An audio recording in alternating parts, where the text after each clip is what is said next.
this is my Caravaggio song. And it's a kind of a conceptual world where it's a country song about Caravaggio. He stabbed a man in the penis, allegedly over a duel about a tennis game and a drunken brawl in the streets. And then he had to flee the city, and then he lived on the run for the rest of his life, painting some of his greatest work on the run. And then he was mysteriously found dead at the beach after living on the run and not being able to actually live fully out in the world as the greatest painter to ever live.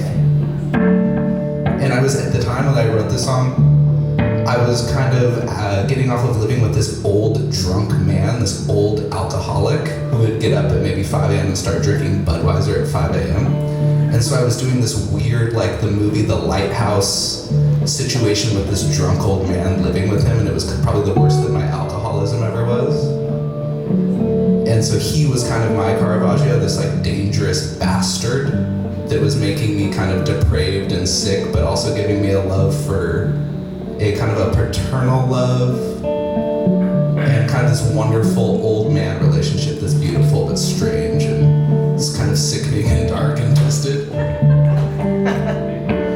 But yeah, this is my Caravaggio song, and he was a sickening, dark, twisted old man. And sometimes a guy needs a sickening, dark old man to kind of like bring something evil out of him, but then also find something else.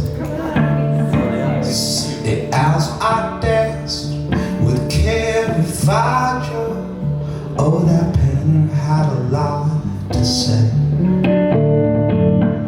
I wasn't charmed by the snake on his arms, but I sure loved his drunken sway. It ain't much fun living life on the run, but I painted till his last dying day. He kept singing that rise, Lazarus rise. Just a one-night stand with Caravaggio got me feeling some kind of lonesome way. Doing harm was just part of his charm, but it sort of took him right away. Dead on the beach with no shoes on his feet, ditching debts that he could never pay. All I heard was that rise, Lazarus rise.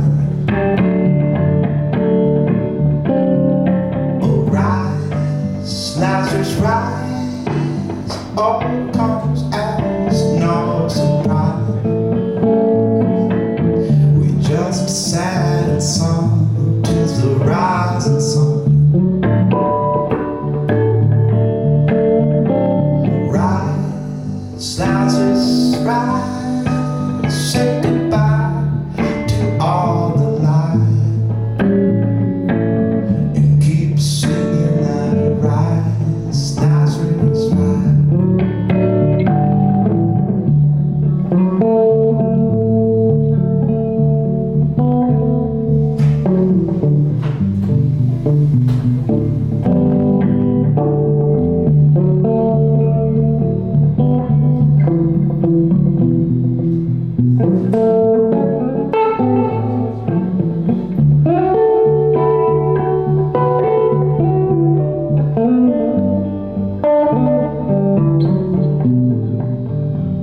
All I heard was that rise, Lazarus rise.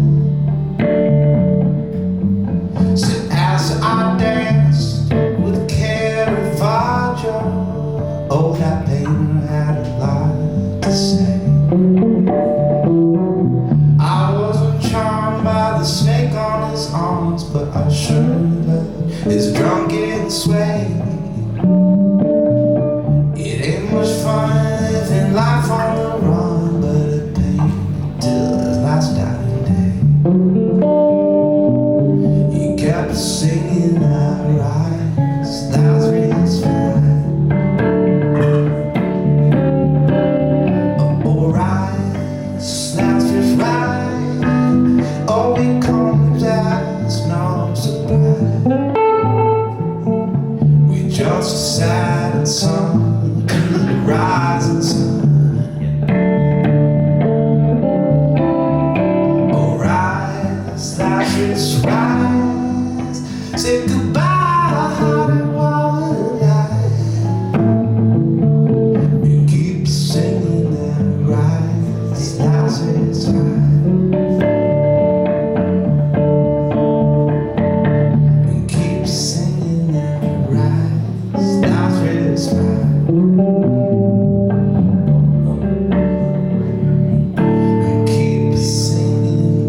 so many people that I care about. It's like really funny.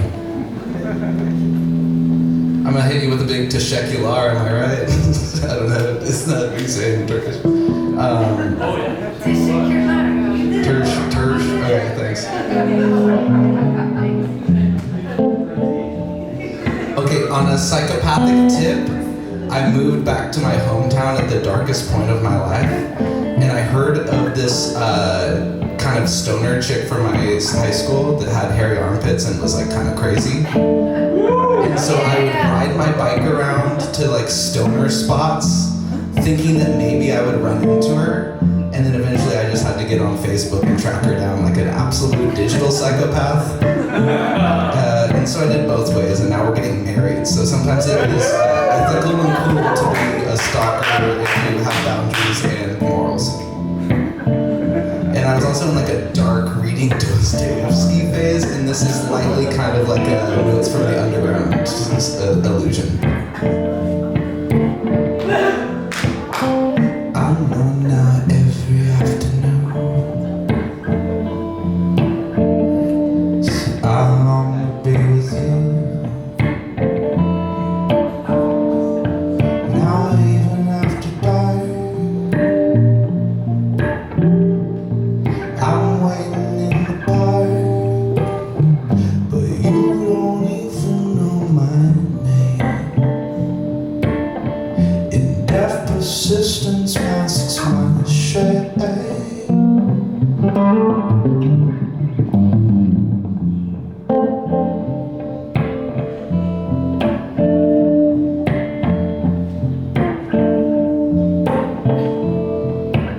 And I'm alone up in my room. And the feeling starts to bloom. That feeling from the park, and waiting after dark. You don't even know my name. In blind persistence masks my shame.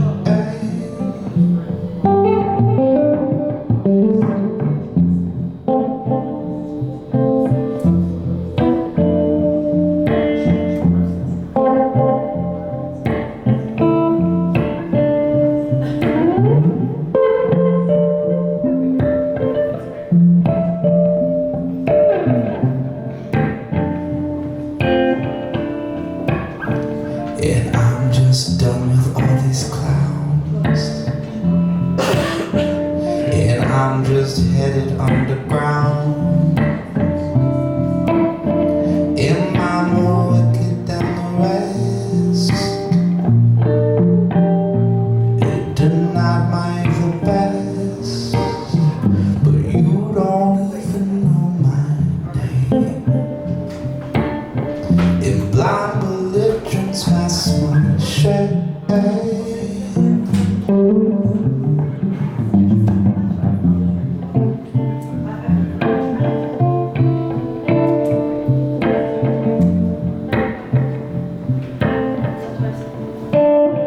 Oh no, now every afternoon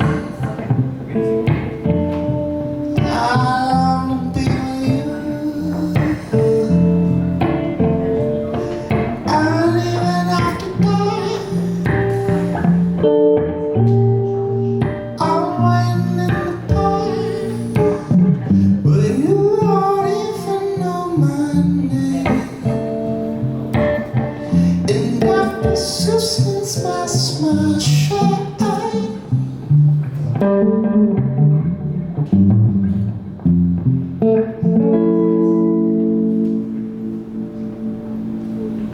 Yeah, that's it.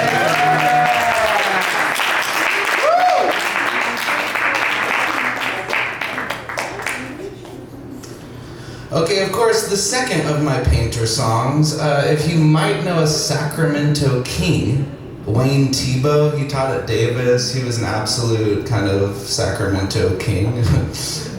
Fuck basketball, am I right? No, but Wayne Tebow was an absolute icon of painting in the 70s and in the late 20th century, and he lived until the 21st century. You might know his paintings about cakes. He also did very dramatic cityscapes, Sacramento Valley River landscapes, and kind of pastoral scenes. And I saw a picture of him that I've never been able to find after, of him holding a guitar dressed like a cowboy. And I had a kind of like paternal lust fantasy of being able to play guitar with my father figure, but Wayne Thiebaud, and what it would be like to play with like not a very good guitar player, Wayne Thiebaud, but someone that's just a titan in a different artistic field, and have some sort of dialogue communication with him. And then I'd encourage you to get the zine that's on the table over here. There's some cool things about me and Jared that you can pass around and look at. I was in a near-death accident. I had a near-death experience where I almost died, and I was at the edge, the grips of death, and I almost died.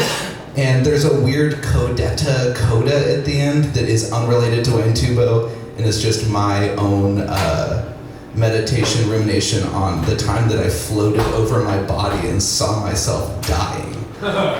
So it's kind of like a little mashup, collage of two disparately unrelated things. But yeah, this is a Wayne Thiebaud thing. If you don't know who Wayne Thiebaud is, you could Google search him and look it up, because his paintings are great.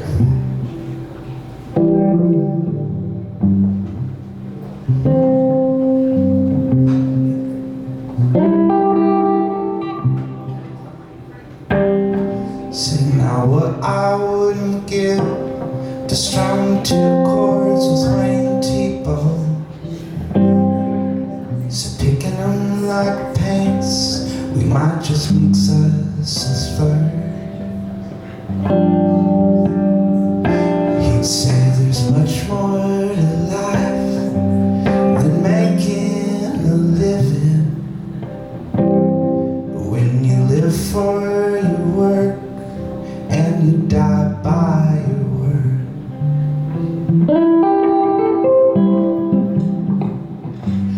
Pluck some pizzicato pies and fortissimo fruitcakes. We cut some heamy old ham on a retard on the ride. And he'd sing blues and pale turquoise hue.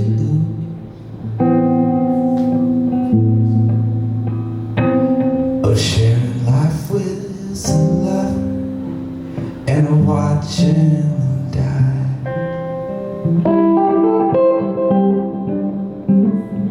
To Betty Jean, you're all that I need.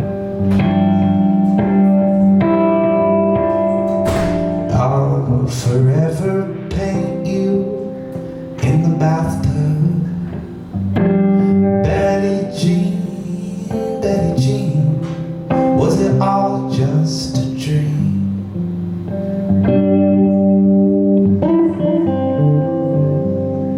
Oh, now what I wouldn't give to strum two chords with Wayne Thiebaud.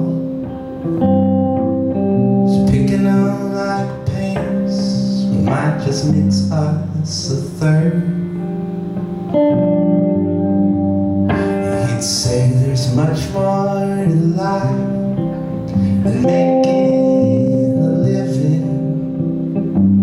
When you live for your work and you die by your word. Betty Jean, you're all that I need.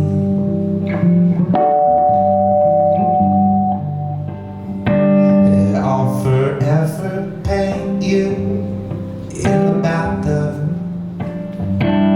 Betty Jean, was it all just a dream?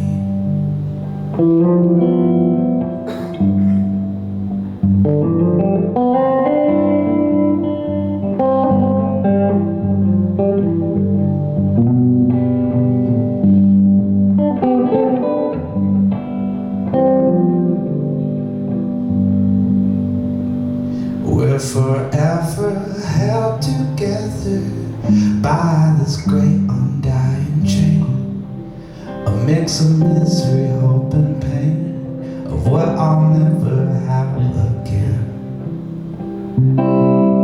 Say I can see my body lying cold and limp and dead, floating up above my head, family gathered round my bed.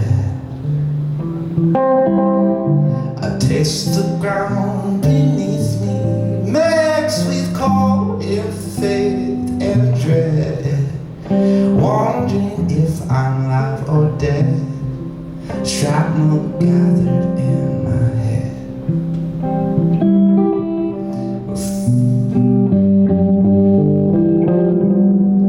We're forever held together by this great undying chain, a mix of misery, hope, and pain, of what I'll never have again.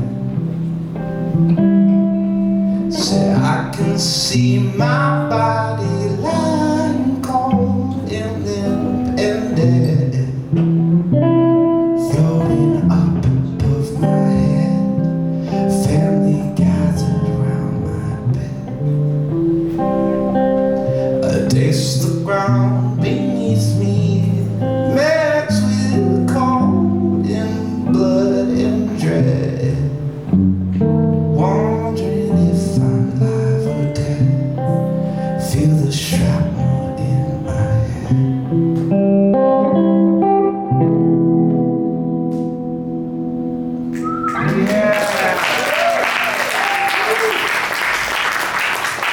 Okay, it's cool to not die but go to the precipice of death. It's cool. You learn a lot, I guess. The next song, when I met my wife, hypothetically, if we were to have our hypothetical first sexual experience and she was to hypothetically have a panic attack in the midst of this hypothetical first sexual experience, maybe that's a red flag and maybe that's an omen of good luck in other cultures, or it's just in its expression of deep somatic trauma coming to the, But this is the first song that I ever wrote for my soon-to-be wife, who hypothetically would be here, but I'm not going to point out who that is in this 10-person room.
Spectacle access.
Thank you.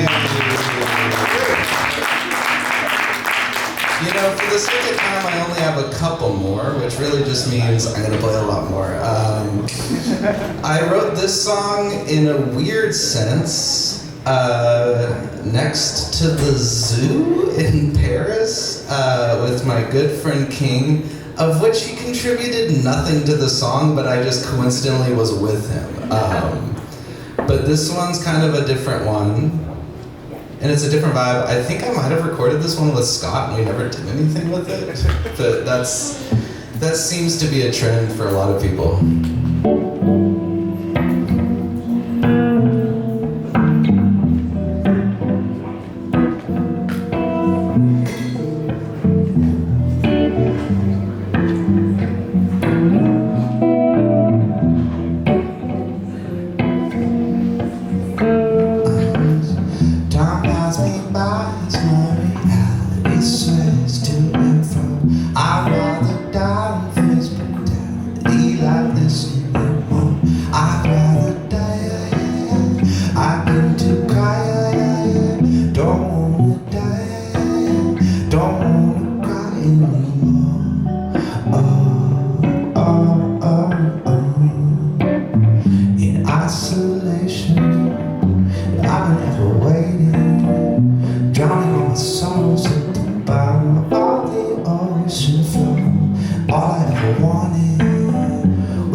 I'm only going to do a couple more for the sake of time. I feel like we started late, and I'm going to kind of peruse through which ones.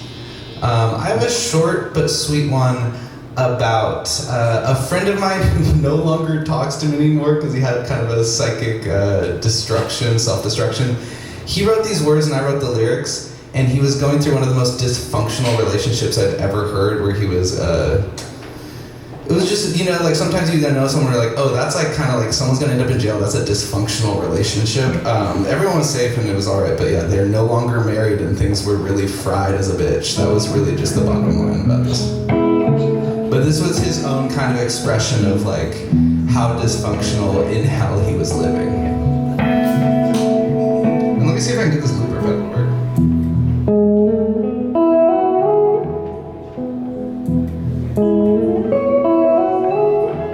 Would have been nice if I used that the whole time.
So despised, though utilized, feel mighty high, and then just try. But who am I? But who am I? But who am I? But who am I? But who am I? But who am I?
In good consciousness, I have about 2 more that I will do.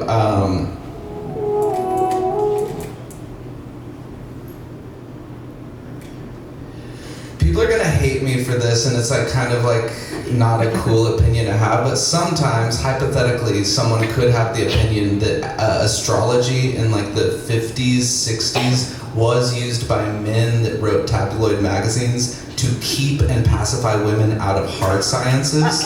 And it's a valid form of a long tradition of history that is valid, but there were a time when white men did use astrology to pacify women and keep them reading their tabloids and not enacting change and agency in their own lives. That doesn't mean that all of it is foul and that all of it I am kind of denouncing or dismissing, but it was kind of a very tricky time that I think in some ways the way that it got into Western culture can be fraught with ups and downs, and also somewhat of a tricky way that it was used as a sexist ploy to keep women out of science. That's just like an alternate take that I have that I don't hear a lot of people talk about, that also I think it's cool to look at the world through that, and it is valid. But this is my astrology song.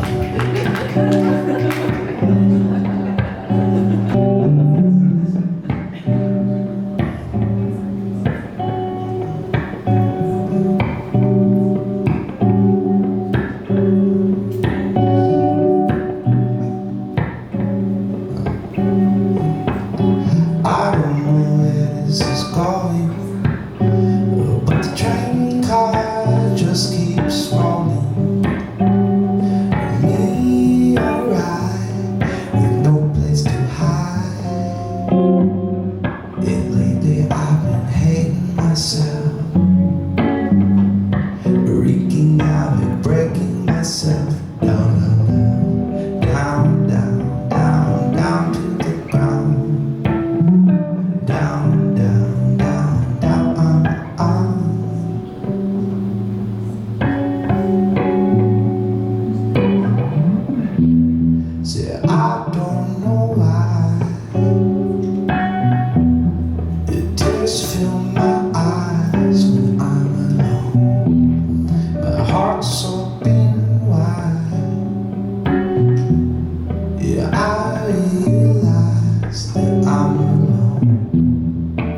There's no stars in the sky. I don't know when this love should begin. So I don't know why there's no stars in my sky. Please tell me when we'll have love.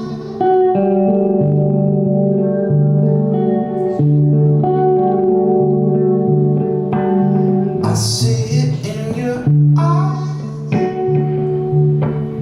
astrology and light. I hear it in your words when nobody's right. I see it in your eyes, astrology and light. I hear it in your words when nobody's right. I see it in your eyes, astrology and light. I hear it in your words when nobody's right. I see it in your eyes, astrology and light. I hear it in your words when nobody's right.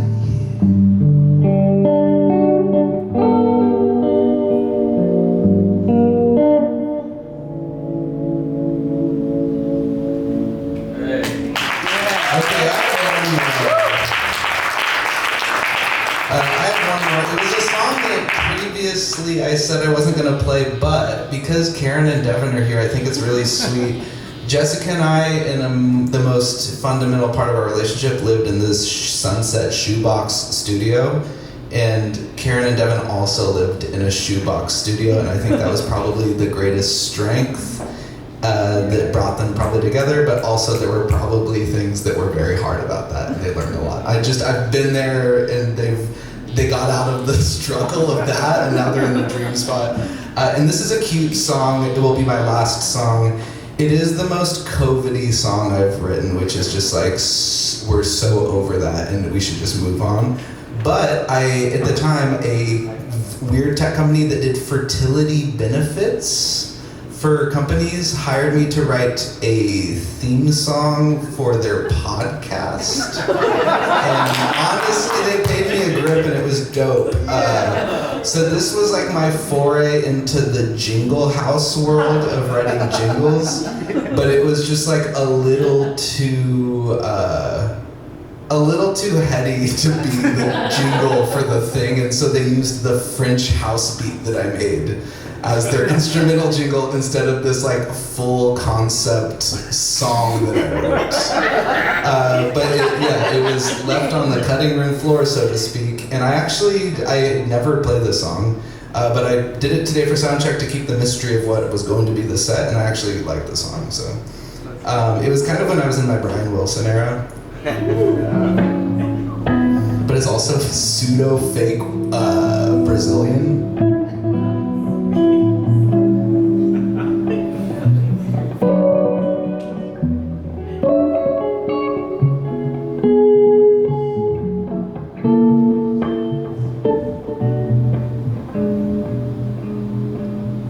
I wanna grow you a garden behind our cottage for two.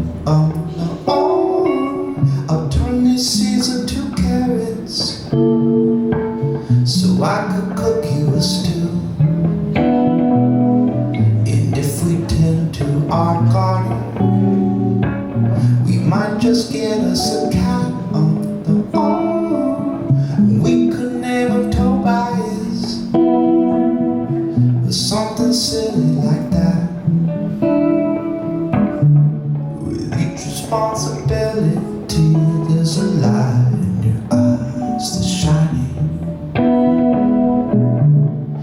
There's a greater meaning to this life. I must have found it. With every flower grown is a lesson that I learn. Oh, oh, with a value greater than any dollar that I earn. With every flower grown is a lesson that I learn. Oh, oh, with a value greater than any dollar that I earn. You told me when I saw you, I know this love is true. I wanna grow you a garden behind a cottage for two. No, oh, turn these seeds into carrots so I could cook you a stew.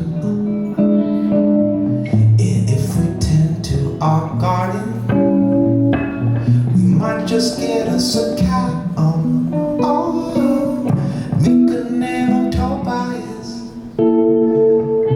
something silly like that. With each responsibility is a light in your eyes that's shining. If there's a greater meaning to this life, I must have found it.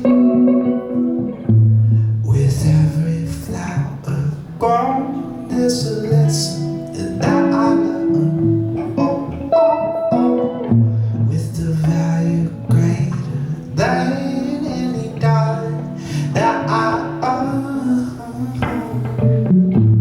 With every flower grown, there's a lesson that I learn. Oh, oh, oh, with the value greater than any dollar that I earn.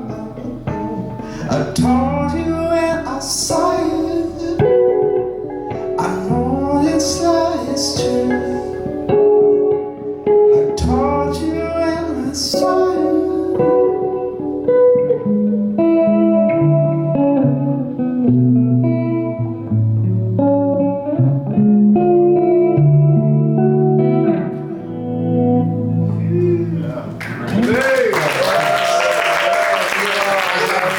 That's all of my stuff.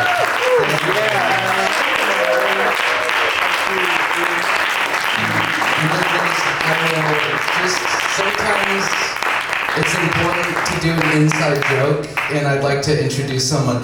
Mary Sale! Hi, Mary Sale. I would like to introduce Rebecca. Thank you very much. This would be a great time to get a drink, and I appreciate it.